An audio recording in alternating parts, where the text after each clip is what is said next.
नमस्कार साथियों, कैसे हैं आप सभी लोग? मैं आशा करता हूँ आप अच्छे होंगे। और ये आपका चैप्टर है नंबर सिस्टम और ये इसकी तीसरी क्लास है। इस क्लास को देखने से पहले आप लोग इससे पहले वाले दोनों लेक्चर को एक बार सही से देख लें। और मैं बात कर रहा हूँ क्लासिफिकेशन ऑफ नंबर्स, यानी संख्याओं के वर्गीकरण के बारे में।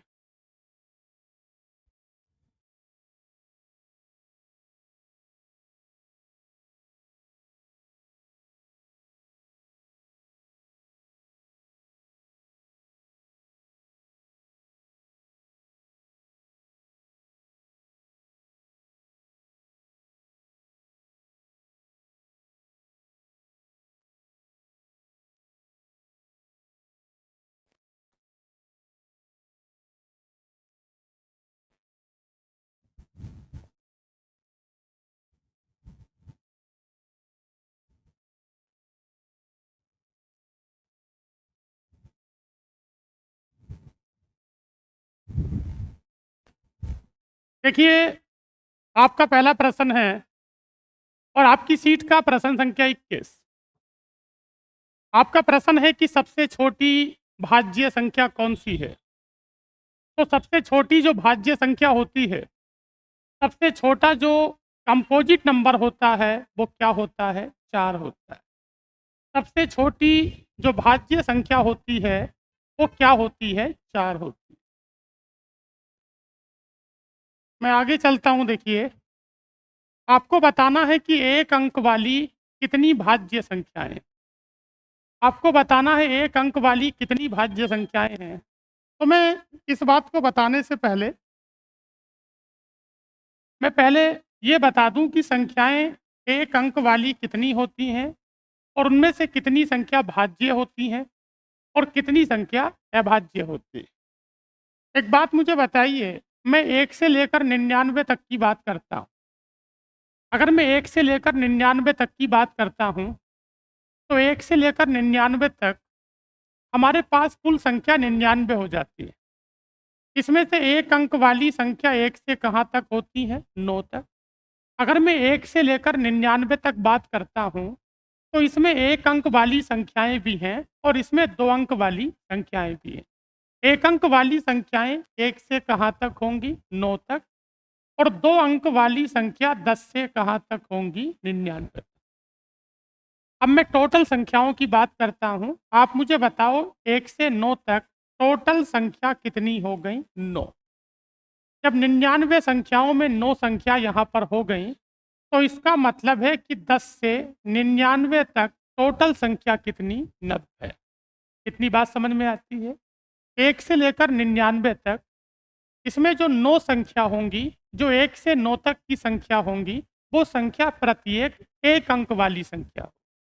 और 10 से लेकर 99 तक 10 से लेकर 99 तक जो संख्या होंगी, उसमें प्रत्येक जो संख्या होगी, वो कितने अंकों वाली होगी? वो 2 अंकों वाली होगी। और वो जो संख्या आपके पास होंगी, वो कितनी होंगी? 90। अब मुझे एक बात बताओ, 1 से लेकर 9 तक इन 9 संख्याओं में जो अभाज्य संख्या होगी, सबसे पहले क्या होगी? 2।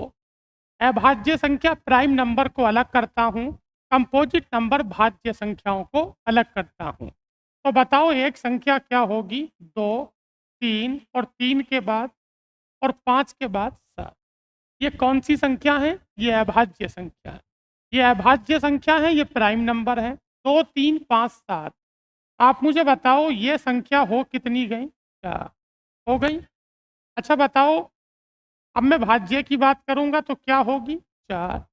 अगर मैं भाज्य की बात करूंगा तो सबसे पहले 4, 4 के बाद 6 के बाद 8 के बाद 8 के बाद कितना होगा? 9। तो कितनी हो गई? 4। इसमें मैंने कौन सी संख्या को नहीं रखा? 1 को। तो मुझे बताओ 1 से लेकर 9 तक, जब 1 से लेकर 9 तक टोटल संख्या कितनी हो गई? 9। इनमें से कितनी संख्या अभाज्य है? 4। और कितनी संख्या भाज्य है? 4। एक अंकों का काम खत्म हो गया। अब मैं 2 अंकों की तरफ चलता हूँ। मैंने एक बात आपको बताई थी कि 1 से लेकर 99 तक टोटल जो अभाज्य संख्या होती हैं, जो प्राइम नंबर होते हैं, क्या वो प्राइम नंबर 25 होते हैं? 1 से लेकर 100 तक कह दो या 1 से 99 तक कह दो, क्योंकि 100 तो अभाज्य नहीं है।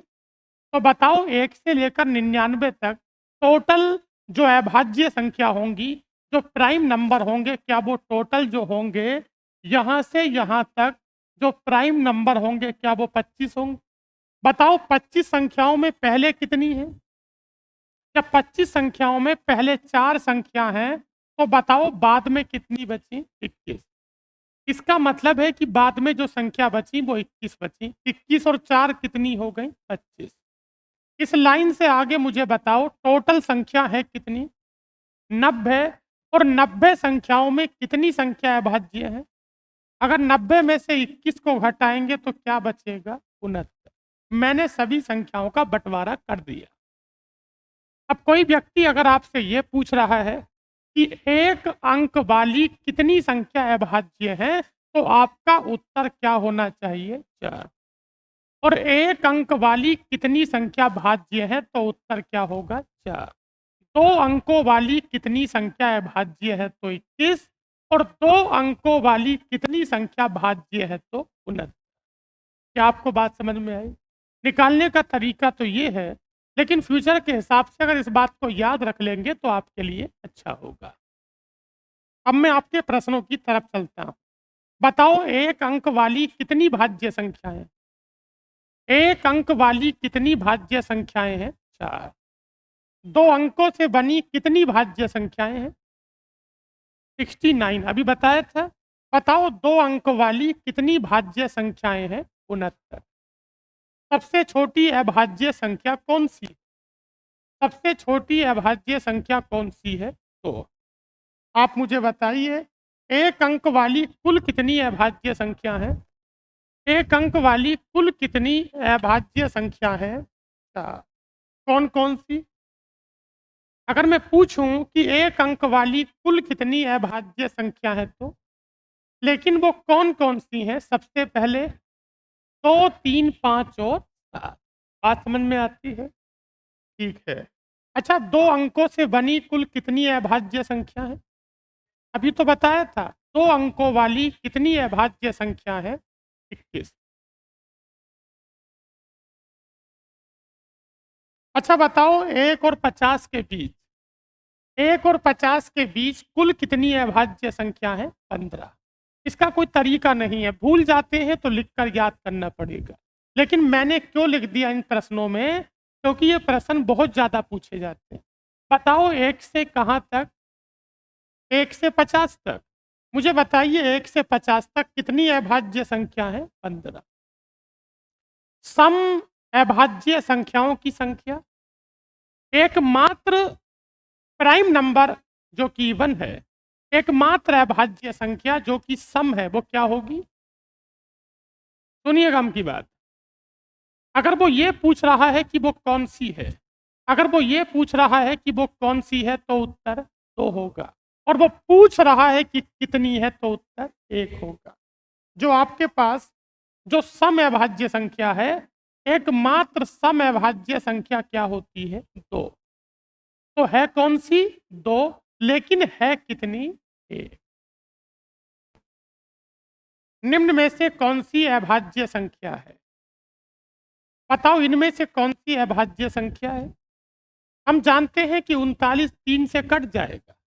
हम जानते हैं 87 3 से कट जाएगा। हम जानते हैं कि 93 भी 3 से, लेकिन कोई भी संख्या 79 को नहीं काट सकती। इसका मतलब है कि 79 किसी भी संख्या से, जब 79 किसी भी संख्या से नहीं कटेगा तो क्या 79 एक प्राइम नंबर हो जाएगा? तो बताइए दिए गए विकल्पों के हिसाब से क्या 79 एक अभाज्य संख्या होगी? इनमें से कौन सी संख्या अभाज्य नहीं है? 87, 87, क्योंकि 87 किससे कटता है? 3 से कटता है। कोई भी संख्या 3 से कब कटती है? जब उसके अंकों का योग 3 से कटता है। सम ऑफ डिजिट्स, अंकों का योग। अंकों का योग। सबसे बड़ी तथा सबसे छोटी 2 अंकों की अभाज्य संख्याओं का अंतर। सबसे बड़ी और सबसे छोटी। बताओ सबसे बड़ी जो अभाज्य संख्या है, क्या वो 97 है? सबसे बड़ी 2 अंकों वाली अभाज्य संख्या 97 है। और बताओ सबसे छोटी 11। अंतर कितना हुआ? 86 हो जाता है।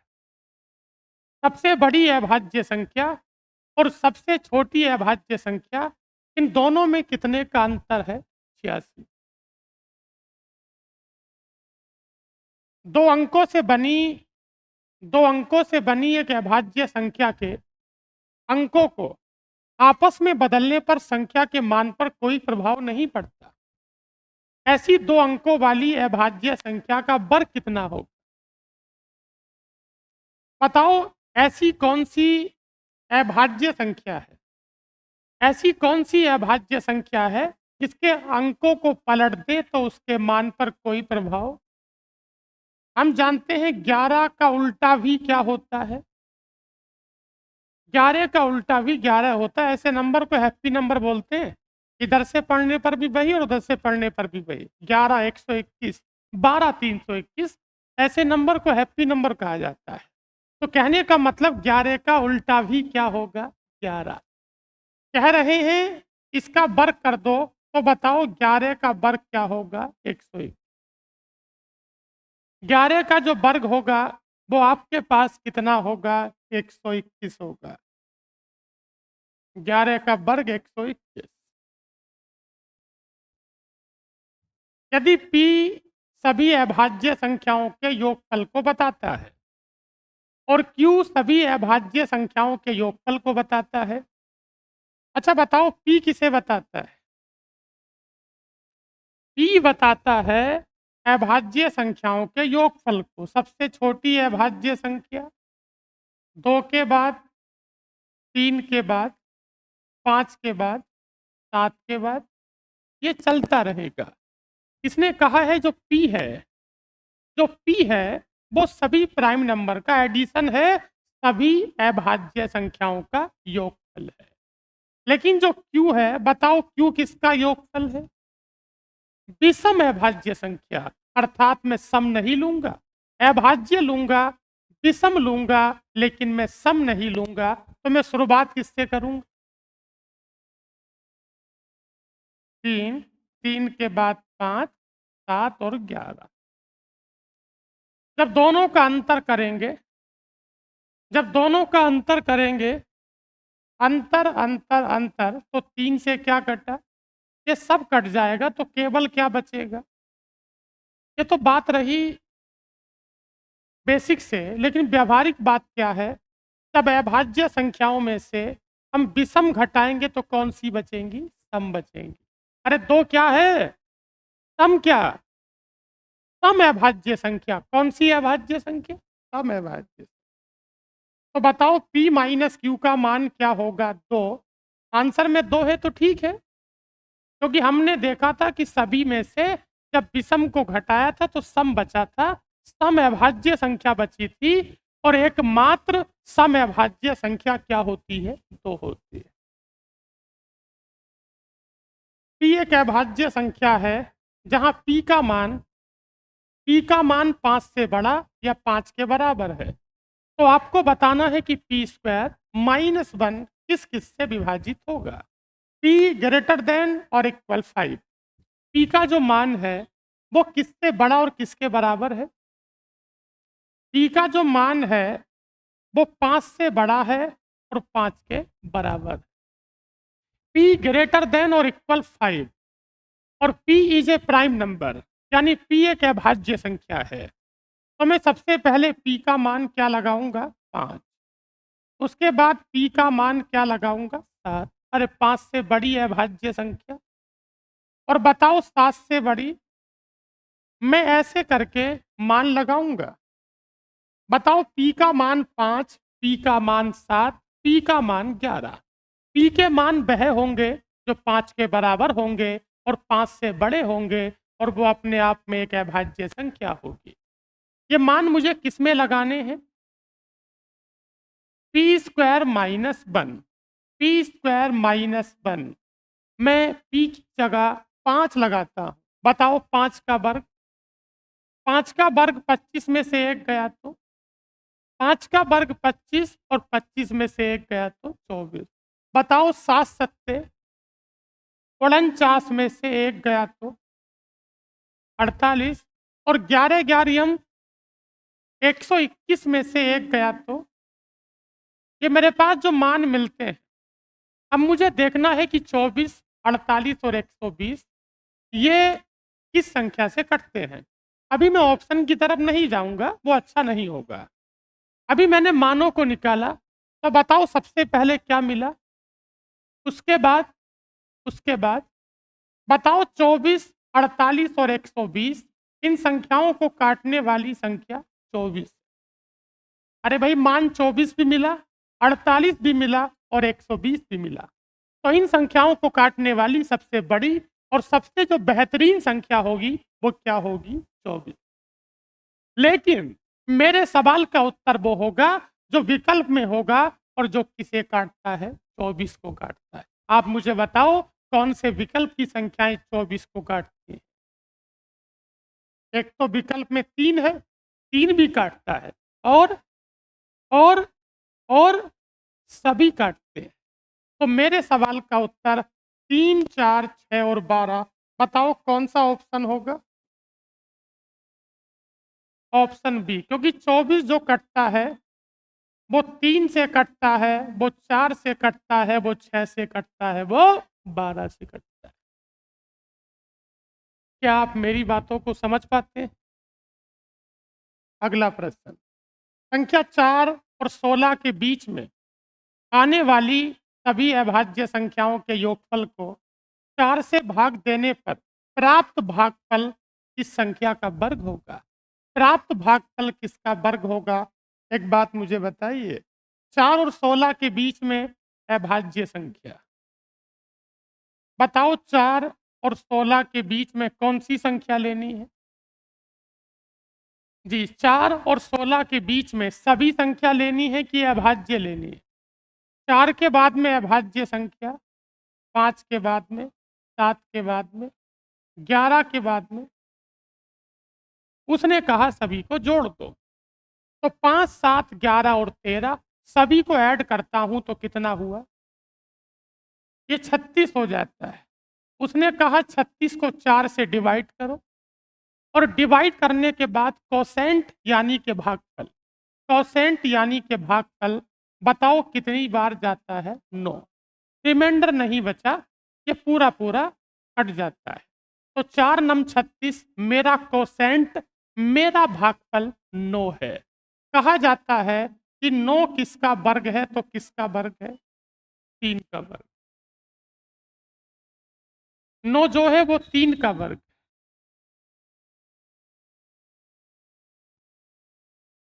9 जो है वो किसका वर्ग है, वो 3 का वर्ग। बात समझ में आती है? आपको लगता है कोई बात अगर समझ में नहीं आती आप उसे कई बार पूछ सकते हैं। आपका कोई व्यक्तिगत सवाल है आप उसे भी पूछ सकते हैं। इस रिकॉर्डिंग को साइड से कर दो, इसका कोई मतलब नहीं। आप तो ये समझो क्लास ऑफलाइन चल रही है। एक्स का मान क्या होगा जिसके लिए एक्स और एक्स प्लस 1 और एक्स प्लस 3 सभी अभाज्य संख्या हैं। एक्स का मान क्या लगा लें ताकि एक्स का मान लगाने पर ये सभी संख्या अभाज्य होनी चाहिए। क्या सबसे पहले एक्स है, उसके बाद क्या कहा, एक्स प्लस 1, फिर क्या कहा, आप एक्स का मान ऐसा लगाओ, आप एक्स का मान ऐसा लगाओ कि संख्याएं अभाज्य होनी चाहिए। क्या होनी चाहिए, तो मैं 2 लगाता हूं तो बताओ 2 और 1 और बताओ 2 और 3 5। क्या मैं x बराबर 2 लगाता हूं तो मुझे सभी संख्याएं अभाज्य मिल जाती हैं। तो बताइए कि x बराबर कितना लगाने पर मिला, 2। आने वाली 3 खास परीक्षाएं, BSF head constable, UPSI confidential steno और हाई कोर्ट स्टेनो क्लर्क, इसके लिए मैं एक एडवांस मैथ का बैच लगा रहा हूं जिसकी टाइमिंग आपको बता दी जाएगी। इन तीनों परीक्षाओं में विशेषकर बहुत ऊंचे लेवल का एडवांस मैथ नहीं पूछा जाता है, मूलभूत एडवांस पूछा जाता है, जो कि मैं 2 महीने में कवर करा सकता। अगला प्रश्न।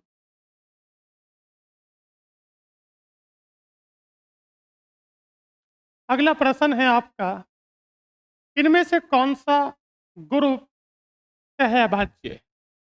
देखिए, सह-अभाज्य संख्याएँ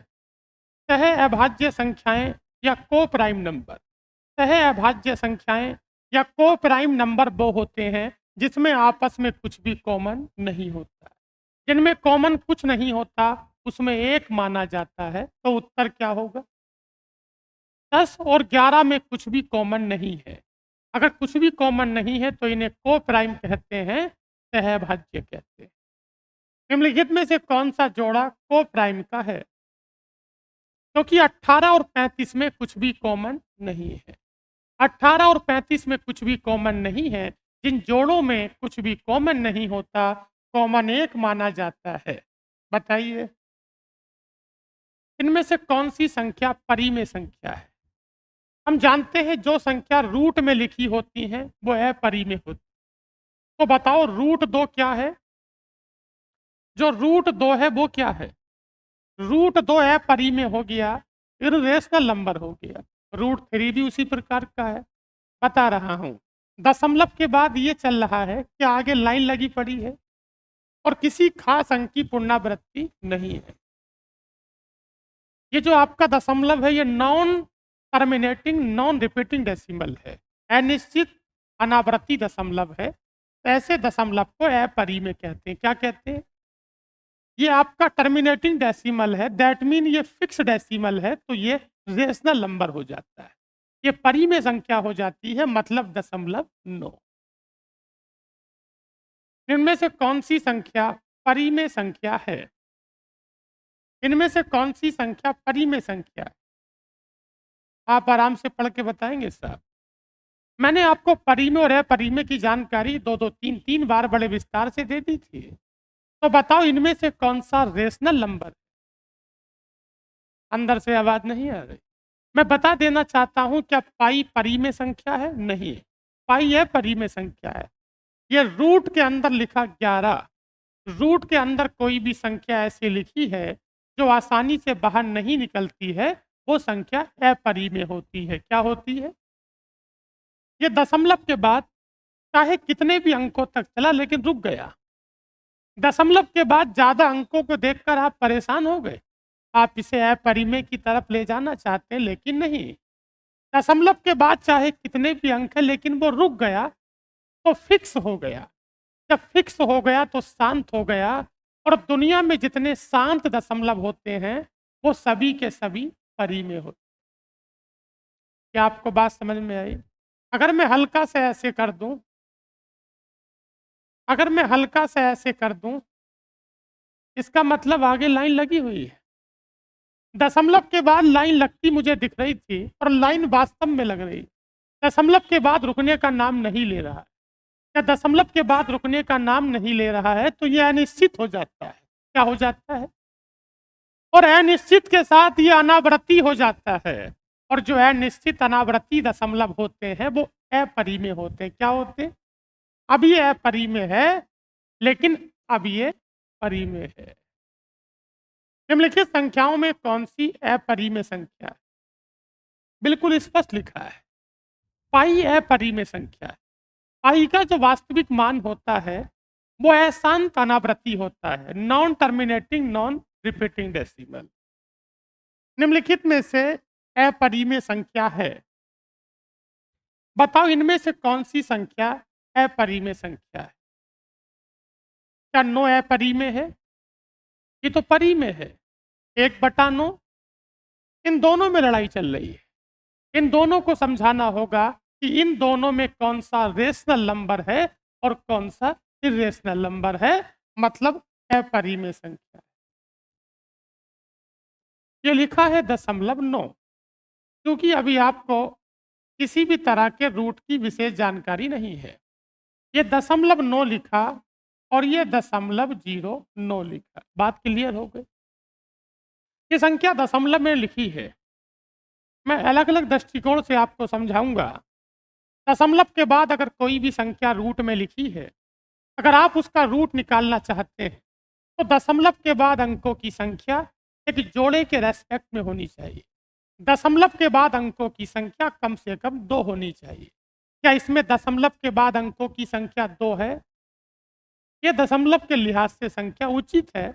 इसका रूट निकल जाएगा, और जब इसका रूट निकल जाएगा तो फिर ये परिमेय हो जाएगा। एक बात तो ये है। मैं कुछ नहीं जानता, मैंने इसे हल करना शुरू कर दिया। मैं कुछ नहीं जानता, मैंने इसे हल करना शुरू कर दिया। क्या दशमलव को हटाएंगे तो 9/10 होगा? क्या दशमलव को हटाते हैं तो क्या ये 9 कितना होगा? 100। दशमलव को हटाते हैं तो 9/10 होगा। दशमलव को हटाते हैं तो 9/100 होगा। बताओ 9 का रूट क्या होगा? 9 का रूट होगा 3। मैंने ऊपर लिख दिया। क्या 10 का रूट निकलेगा? जब 10 का रूट नहीं निकलेगा तो रूट 10 क्या है? अपरिमेय है। और अपरिमेय किसी के साथ अगर ऊपर या नीचे दिख जाए तो वो पूरे मान को अपरिमेय बना देता है। क्या बना देता है? मैं इसे हल करता हूं। बताओ 9 का रूट कितना है? 3। और 100 का रूट 10। क्या बिल्कुल फ्री हो गया? 9 का रूट 3 हो गया और 100 का रूट 10 हो गया। x/y की फॉर्म में आ जाता है, अर्थात ये परिमेय हो जाता है। एक परिमेय संख्या और एक अपरिमेय संख्या का गुणनफल क्या है? अपरिमेय होगा। एक परिमेय संख्या और एक अपरिमेय संख्या का गुणनफल अपरिमेय होगा। निम्न कथनों का अध्ययन करें। सभी परिमेय संख्याएं वास्तविक होती हैं। आपके अंदर उत्तर देते वक्त एक बढ़िया कॉन्फिडेंस होना चाहिए। बताओ क्या परिमेय संख्याएं वास्तविक होती हैं? बिल्कुल सही है। सभी अपरिमेय संख्याएं वास्तविक होती हैं? बिल्कुल सही है। सभी अभाज्य संख्याएं परिमेय होती हैं? इसके तीनों सही हैं। जब तीनों सही हैं तो कौन सा ऑप्शन लगाओ? हम जानते हैं वास्तविक संख्याएं दो तरह की संख्याओं से बनती हैं, परिमेय और अपरिमेय। प्रत्येक परिमेय संख्या वास्तविक होती है और प्रत्येक अपरिमेय संख्या भी वास्तविक होती है, और प्रत्येक अभाज्य संख्या परिमेय संख्या होती है। अगला प्रश्न। दो परिमेय संख्याओं के बीच में होती हैं। मैं बता देना चाहता हूं, दो परिमेय संख्याओं के बीच में अनंत परिमेय संख्या होती हैं, और परिमेय संख्या को भिन्न कहा जाता है, तो इसका मतलब भिन्नों की अनंत संख्या होगी। दो परिमेय संख्याओं के बीच में या दो प्राकृतिक संख्याओं के बीच में अनंत परिमेय संख्या होती हैं, यह अनंत भिन्न हो जाती है। निम्नलिखित में से कौन सा कथन असत्य है? दो परिमेय संख्याओं का योगफल एक परिमेय संख्या होती है। दो अपरिमेय संख्याओं का योगफल परिमेय होता है। एक परिमेय संख्या और एक अपरिमेय संख्या का योगफल अपरिमेय होता है। दो अपरिमेय संख्याओं का गुणनफल कई बार परिमेय या अपरिमेय हो सकता है। कौन कौन से सही हो गए साहब? किसी को लगता है कि मैं तो गलत कर रहा हूं और आपने सही कर दिया, तो आप मुझसे पूछ सकते हैं। देखिए, दो परिमेय संख्याओं का योगफल परिमेय होता है, ये बात बिल्कुल सही है। दो परिमेय संख्याओं का योगफल परिमेय होता है, बात बिल्कुल सही है। दो अपरिमेय संख्याओं का योगफल एक परिमेय होता है, बात बिल्कुल गलत है। एक परिमेय संख्या और एक अपरिमेय संख्या का योगफल अपरिमेय होता है, बिल्कुल सही है। ये मनगढ़ंत कहानी नहीं चल रही है, किसी एग्जाम का प्रीवियस चल रहा है। दो अपरिमेय संख्याओं का गुणनफल एक परिमेय या अपरिमेय संख्या होगी, बात बिल्कुल सही है। तो कौन सा गलत है? तो बताओ, जो गलत है उत्तर वो होगा कि सही वाले होंगे? जो असत्य है, जो गलत है, बस वही उत्तर होगा। तो उत्तर कौन सा होगा? बी वाला। समझ में आ रही बात? अगर समझ में कम आ रही है तो इससे पीछे की दोनों क्लासें आपको देखनी होंगी। ये इस भाग का लेक्चर संख्या 3 है। सवाल प्रश्न पे आगे 47। दो परिमेय संख्याओं का योगफल हमेशा पूर्णांक होता है। गलत है। दो अपरिमेय संख्याओं का योगफल हमेशा अपरिमेय संख्या होती है। एक परिमेय संख्या और एक अपरिमेय संख्या का योगफल अपरिमेय संख्या होती है। एक अपरिमेय संख्या का वर्ग हमेशा परिमेय संख्या होती है। इसमें आप जो सही लिखा है इसे गलत कर लो, और गलत वाले में गलत कौन सा होगा? पहले वाला। समझ में आ रहा है? इसमें गलत वाला उत्तर होगा, और मुझे बताओ कौन सा वाला गलत है।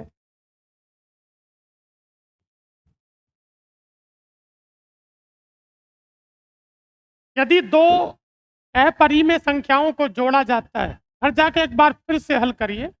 आपको लगता है कि मैंने कुछ और बता दिया और आपको कुछ और लगता है कि आप किसी प्रश्न का क्लैरिफिकेशन चाहते हैं, तो मुझसे कई बार पूछ सकते हैं।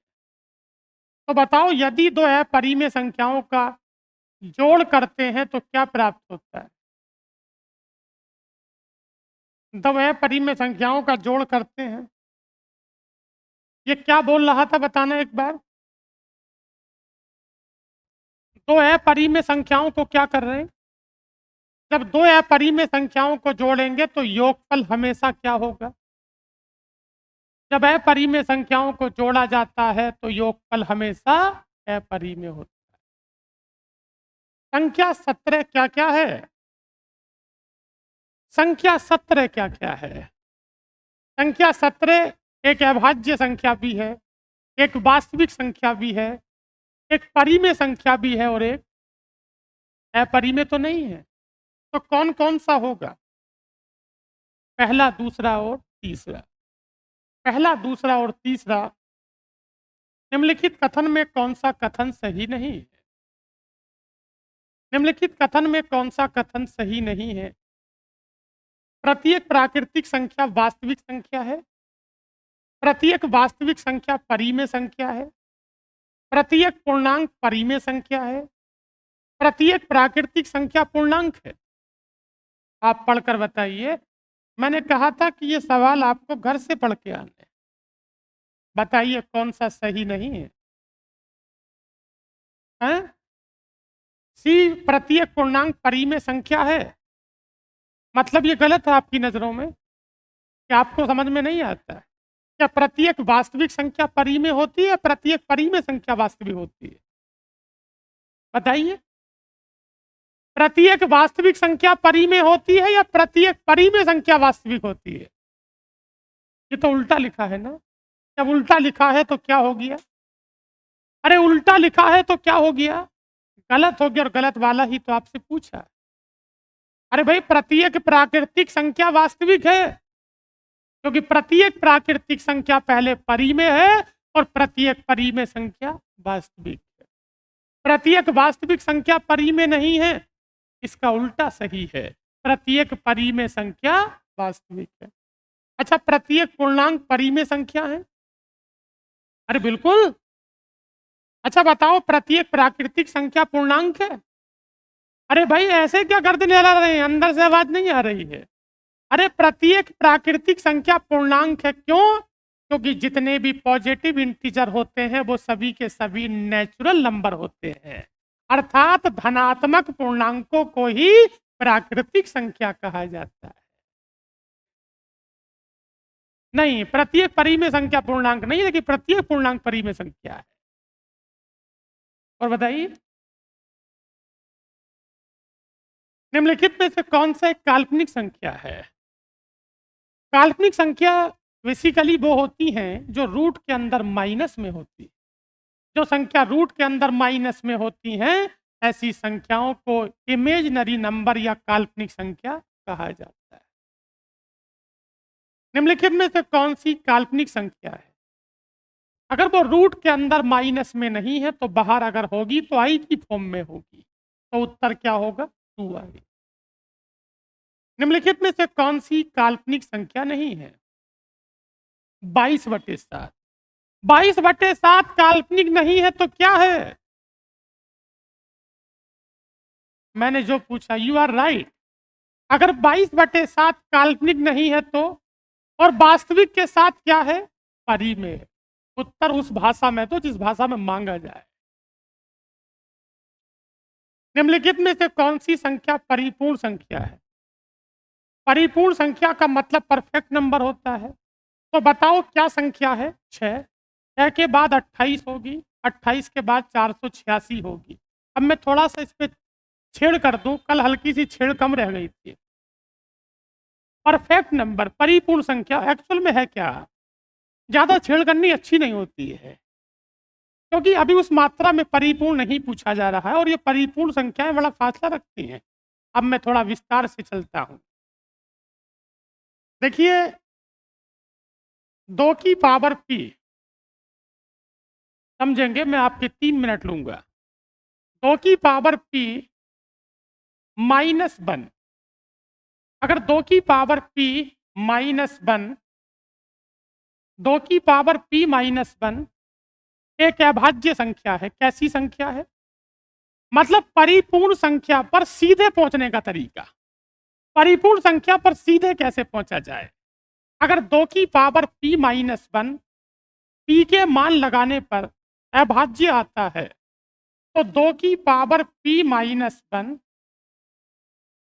और 2 की पावर p और -1, ये जो होगा ये एक परफेक्ट नंबर होगा, एक परिपूर्ण संख्या होगी। एक बार फिर से दोबारा समझते हैं, तभी तो मैं छेड़ करना नहीं चाह रहा था।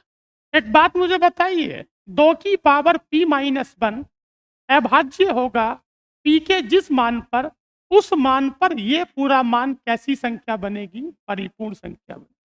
मैं इसे हल करता हूं। अच्छा बताओ, क्या p का मान 2 लगा ले? अरे बोलो, अरे p का मान क्या लगा लिया? p का मान 2 लगाते हैं। बताओ 2 में से क्या गया? 2। तो 2 में से 1 गया, तो 2 की पावर 1 बराबर कितना होगा? 2। अच्छा बताओ, 2 संख्या अभाज्य है या नहीं है? सुनिए, 2 की पावर p -1 पर अगर ये मान अभाज्य हो जाता है, तो ये मान जिस मान पर अभाज्य होगा, उस मान पर ये संख्या क्या बनेगी? परिपूर्ण बनेगी। बताओ, मैंने p का मान सबसे पहले क्या लगाया? p का मान 2 लगाया, तो क्या हल करने पर 2 आया?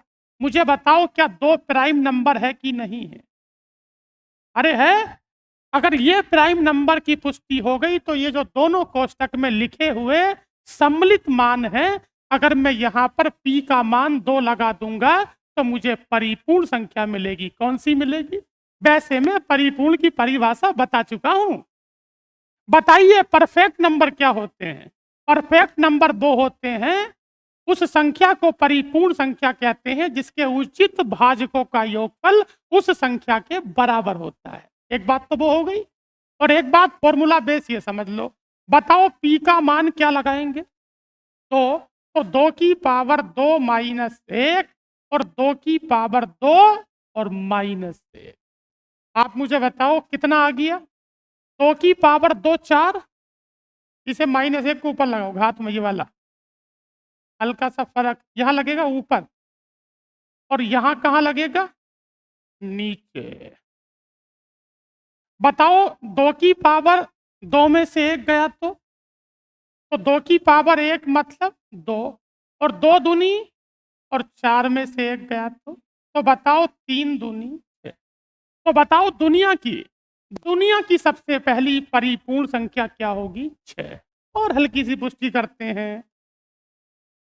आप यहां पर 2 की पावर p -1 को अभाज्य बनाने के लिए क्या मैं p का मान 3 लगा सकता हूं?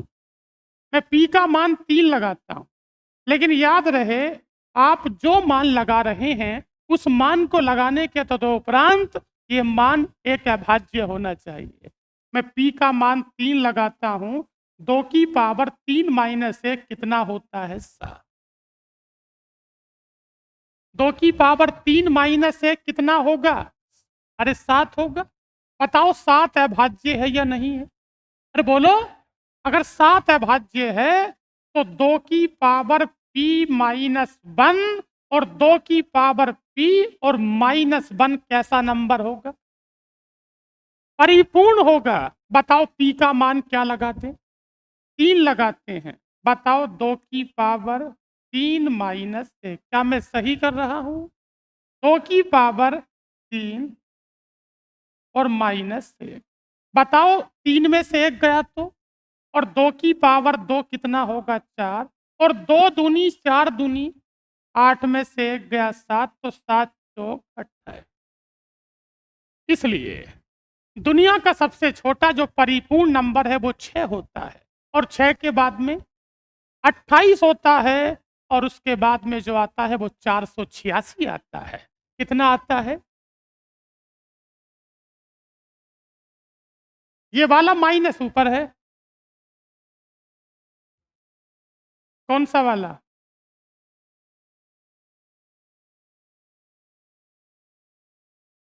पी का मान कितना लगा रहे हैं? इसमें नीचे है, ऊपर रख दिया, उसमें क्या रख दिया? एक मिनट रुको, अभी रुको रुको रुको।